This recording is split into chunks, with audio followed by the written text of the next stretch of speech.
दोन गोष्टी आहेत. एक कुठल्याही बँकेचा करार करताना तर आम्ही बँकांमध्येच नोकऱ्या केलेल्या आहेत.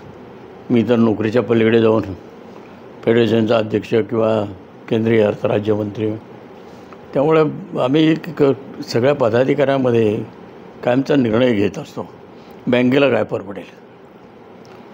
इव्हन मधल्या कोरोनाच्या काळामध्ये काही बँका अडचणीमध्ये आल्या, तर आम्ही काही कर्मचाऱ्यांच्या लीव असतात साठलेल्या, त्या लीव त्यांना परत केल्या आणि ते पैसे बँकेचं CRR नॉर्मल होण्यासाठी वापरला. अशा 3-4 बँकामध्ये केल्या. अनेक बँकामध्ये आम्ही इन्क्रीमेंट थांबवली इयरली. अनेक बँकामध्ये DA सील केला. हे बँकेला जेणेकरून नॉर्मल कसं करता येईल, अडचणीतून बाहेर कसं काढता येईल, हे आम्ही प्रयोग केले. आजसुद्धा या जिल्हा बँकेचं आता परिस्थिती एकदम चांगली आहे. 94 कोटीचा प्रॉफिट आहे. म्हणून आम्ही काय मिळतं म्हणून काही घ्या असं नाही.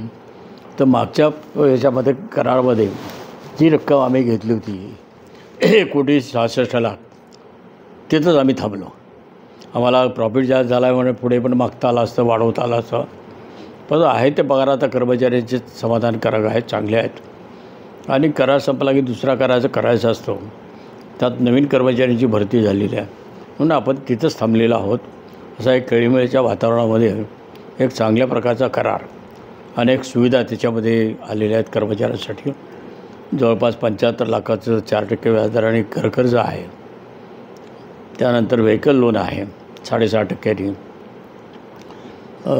पर्सनल लोन आहे. अशी सगळ्या ज्या सुविधा कर्मचाऱ्याला आहेत, पण त्याला बंधनं असतात की टोटल सॅलरीतून त्याच्या आहे मंथली जे काही हे सगळे हप्ते जाऊन किमान त्याचा 1/4 सॅलरी त्याच्या घरी टेक होम सॅलरी ज्याला म्हणतो ती गेली पाहिजे. ती पथ्य पाळूनच त्याप्रमाणे लोन दिलं जातं. 75 लाख म्हणजे सगळ्यालाच मिळेल असं नाही. तर त्याचा आजचा पगार काय लक्षात घेऊन आणि त्याची डिडक्शन आता काय PF आहे, इतर काही डिडक्शन लोनचे आहेत, हे लक्षात घेऊनच आपण त्याला ते पद्धतीने कर्ज देत आहेत, नियमावली आहेत. आता अशा प्रकारे चांगला म्हणजे कर्मचाऱ्यांना ज्या सुविधा हव्यात त्या सगळ्या सुविधा त्या ठिकाणी आहेत. किंबहुना मेडिक्लेमच्या सारखी चांगली सुविधा आहे.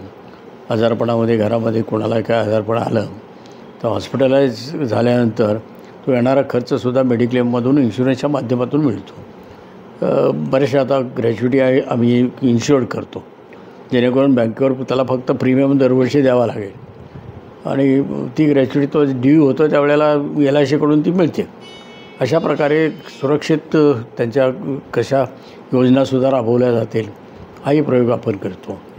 टाइम्स डिजिटलला लाईक करा, शेअर करा, सबस्क्राईब करा आणि बेल आयकॉन दाबायला विसरू नका.